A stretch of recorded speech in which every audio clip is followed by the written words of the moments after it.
Hi friends, welcome to my channel. Mohan అనే ఒక employee ఒక ఆఫీసులో మేనేజర్గా పనిచేస్తూ ఉంటారు. ఆయన దగ్గరికి ఎవరైనా ఏదైనా పని మీద వెళితే దేనికి లొంగరు, కానీ సార్ ఈ డ్రెస్లో మీరు భలే ఉన్నారు సార్, ఈ వయసులో కూడా మీరు డ్రెస్ సెన్స్ అంటే ఎంత ఇంపార్టెన్స్ ఇస్తున్నారు సార్, రోజు అసలు ఎలా మెయింటైన్ చేస్తున్నారు సార్ ఈ డ్రెస్, చిన్నవాళ్ళు అయినా మీకంటే మేమే మెయింటైన్ చేయలేకపోతున్నాం సార్ అన్న ఒక్క మాట కనుకంటే ఒప్పంగిపోతాడు. తప్పనిసరిగా వాళ్ళు పని చేసి పెడతారు. ఎందుకనంటే దానికి కారణం కూడా ఉంది, వాళ్ళ పొగడటంలో కారణం కూడా ఉంది. ఏ రోజు వేసిన డ్రెస్ మళ్ళా ఒక 15-20 రోజుల వరకు ఎట్టి పరిస్థితిలో వేయరు. ఆ డ్రెస్కి తగ్గ వాచ్, స్పెట్స్, షూ ఇలా డిఫరెంట్ లుక్స్తో అందరికీ ఇంకా కొత్తగా కనపడాలి, ఇంకా బాగా నన్ను మెచ్చుకోవాలి అన్న తాపత్రయం మీదే ఉంటాడు. అలాగని వర్క్ నెగ్లెక్ట్ చేయడు, ఏమి చేయడు. But that is his weakness. ఎవరైనా ఆయన్ని గనక ఆయన దగ్గరికి వెళ్ళినప్పుడు ఎప్పుడన్నా పొగడకపోతే, ఏమయ్యా ఏంటి ఈ డ్రెస్ మొన్న వేసుకొచ్చినట్టున్నావు, ఓహో ఓకే, ప్యాంటు మొన్న వేసుకొచ్చి షర్ట్ మార్చినట్టు ఉన్నావు కదా, ఏమంటే మరి ఫస్ట్ అపియరెన్స్ డ్రెస్ అపియరెన్స్ బాగా లేకపోతే జనాలు మనల్ని చూసినప్పుడే మన మీద మంచి ఇంప్రెషన్ పడదయ్యా, నేర్చుకోవాలయ్యా మీరంటే. లేదు సార్ ఇస్త్రీ ఆయన కొంచెం ఇవ్వలేదు సార్ అంటే, ఇస్త్రీ వాళ్ళు ఎవరయ్యా, వాళ్ళకి నువ్వు ఒక్కడే కాదు కదా, అనేక మంది ఉంటారు. మనమే దగ్గరుండి చేపించుకోవాలి. అవసరమైతే 10 రూపాయలు ఎక్కువన్నా ఇచ్చి చేపించుకోవాలి. స్టాక్ ఎప్పుడు ఒక 5-6 జతలు మనం రెడీగా పెట్టుకోవాలని చెప్పి వాళ్ళ క్లాస్ కూడా తీసి పంపిస్తూ ఉంటాడు. రాను రాను బయట వాళ్ళు ఈ ఎంప్లాయీస్ అనుకుంటారు, బయటకు వచ్చి ఇదెక్కడ గొడవరా బాబు, మనం ఏదో బట్టలు వేసుకొస్తే ఈయనకెందుకు, ఈయన వేసుకొస్తున్నాడు ఈయనకు సాగుతుంది, మరి ఆ మహపిల్ల ఎలా భరిస్తుందో ఈయన్ని, మమ్మల్ని కూడా తినేస్తున్నాడని బయట అనుకుంటూ ఉండేవాళ్ళు. అయితే ఈయనకున్న ఒక గుడ్ హ్యాబిట్ ఏంటంటే, ఆడవాళ్ళ డ్రెస్ జోలికి మాత్రం ఎట్టి పరిస్థితులు వెళ్ళడం. వెళ్తే గనక ఎంత వివాదం అయిపోద్దో తెలుసు కాబట్టి వాళ్ళ జోలికి మాత్రం ఎట్టి పరిస్థితుల్లో వెళ్ళడం.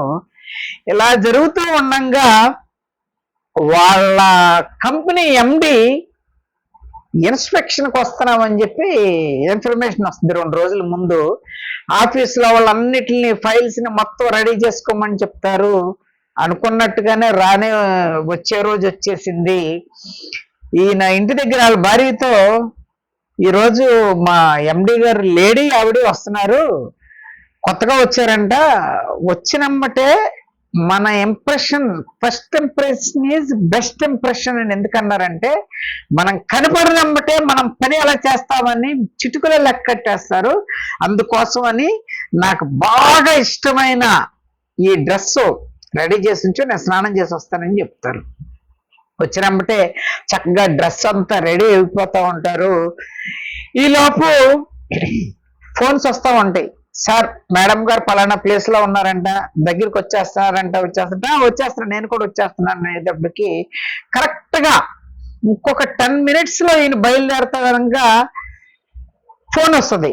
సార్ మేడం గారు ఆల్రెడీ అక్కడ గెస్ట్ హౌస్కి రీచ్ అయిపోయారంట, మన ఆఫీస్కి వచ్చేస్తారంట సార్ అనేటప్పటికి, ఓకే నేను వచ్చేస్తానని చెప్పి గబగబా అలా ఆవిడిచ్చే కాఫీ తాగబోయేటప్పటికి జస్ట్ ఒక డ్రాప్ ఆ షర్ట్ మీద పడిపోద్ది. అగ్గి మీద గుగ్గిలం అయిపోతాడు వాళ్ళ ఆవిడ మీద.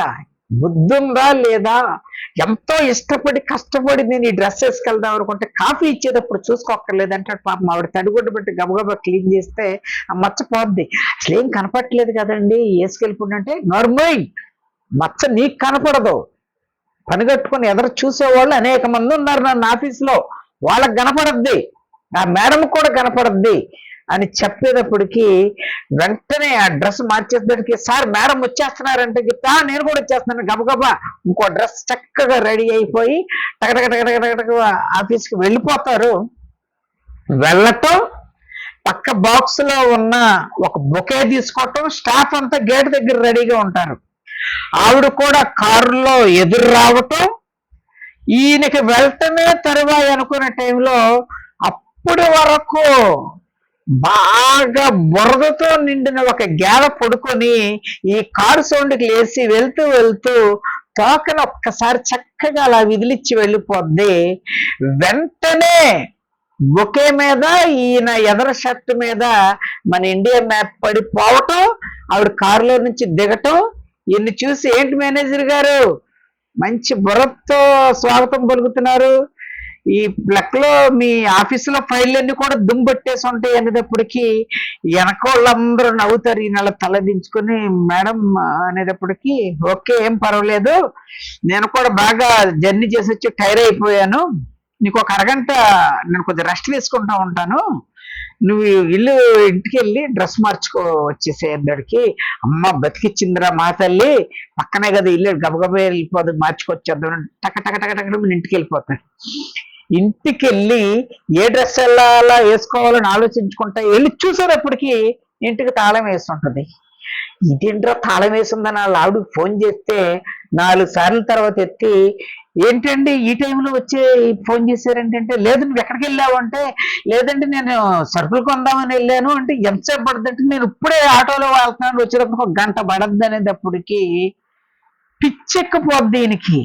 హర్రెర్రే, పొద్దున్న మావిడ ఎంతో చెప్పింది, కనీసం మచ్చ కూడా కనపట్లేదని, అదే వేసుకుని వెళ్తే నేను ముందెళ్ళిపోయేవాడిని, టయానికి రెడీగా ఉండేవాడిని, ఈ గేద కూడా అప్పుడు ఉండేది కాదు, ఇప్పుడు నా పరిస్థితి ఏం చేయాలి, ఈ బట్టలు ఆఫీస్కి వెళ్ళకోకుండా వేరే రోజైతే సెలవు పెడతామో పర్మిషన్ పెట్టమో చేయొచ్చు, ఇప్పుడు ఎండి గారు వచ్చి కూర్చున్నారు ఏం చేయాలని అక్కడున్న నీళ్లతో గుడ్డను తీసుకొని మొత్తం అంతా తుడుచుకొని ఆఫీస్కి వెళ్ళిపోతాడు. వెళ్ళిపోయినంటే స్టాఫ్ అందరూ ఎన్ని చూసి, సార్ మీరేంటి సార్ ఈ మరకల్లో కనపడుతున్నాయి, ఈ డ్రెస్తో వచ్చారేంటి అనేటప్పటికి పక్కన వాళ్ళు ఇస్త్రీ అని ఇవ్వలేదేమో అని ఒకళ్ళు, లేదు లేదు అలాగేం కాదు సార్, అన్ని రెడీగా పెట్టుకొని ఉంటారు, మేడం గారు ఒకవేళ ఏమన్నా ఈ రోజుకి ఈ డ్రెస్ వేసుకెళ్ళాలని ఒకవేళ రూల్ పెట్టారేమోనని ఒకళ్ళు,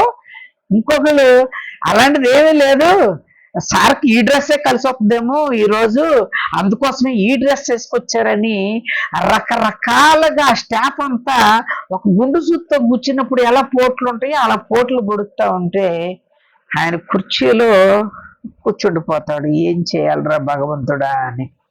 మై డియర్ ఫ్రెండ్స్, ఇతరులు మనల్ని మెచ్చుకోవాలని మాత్రమే నువ్వు పనులు చేస్తూ ఉంటే ఎక్కడో చోట దెబ్బతింటావు అండ్ నిన్ను నువ్వు కోల్పోతావు, నిన్ను నువ్వు మర్చిపోతావు. ఎవరో మెచ్చుకోవాలని చెప్పి నువ్వు వాళ్ళ కోసమే, వాళ్ళు ఇంకా ఎలా నచ్చాలో, వాళ్ళకి నేను ఇంకెలా నచ్చాలని వాళ్ళ ఆలోచనలు ఎలా ఉన్నాయని నీ ఆలోచన వాళ్ళ ఆలోచన మీద కాన్సన్ట్రేషన్ చేస్తే నీ టైం వేస్ట్. అసలు నువ్వు ఎందుకు పుట్టావు, నువ్వు ఏం చేస్తున్నావు, నీ కుటుంబాన్ని ఏం చేసుకుంటున్నావు, నీ లక్ష్యం ఏంటి, నీ సంతోషాలు ఏంటి, నీ ఐశ్వర్యాలు ఏంటి అన్నయ్య మర్చిపోతావు. ఎప్పుడు స్వల్పకాలికంగా వచ్చే సంతోషాలకి అలవాటు పడ్డావంటే తప్పనిసరిగా నిన్ను నువ్వు కోల్పోతావు. అది ఈ రోజే ఉంటుంది. ఎప్పుడు నిన్ను పొగడటానికి ఎవడో సిద్ధంగా ఉండడు. నిన్ను పొగడాలంటే ఒక టిప్ ఉంది, అది మాత్రం చెప్తా.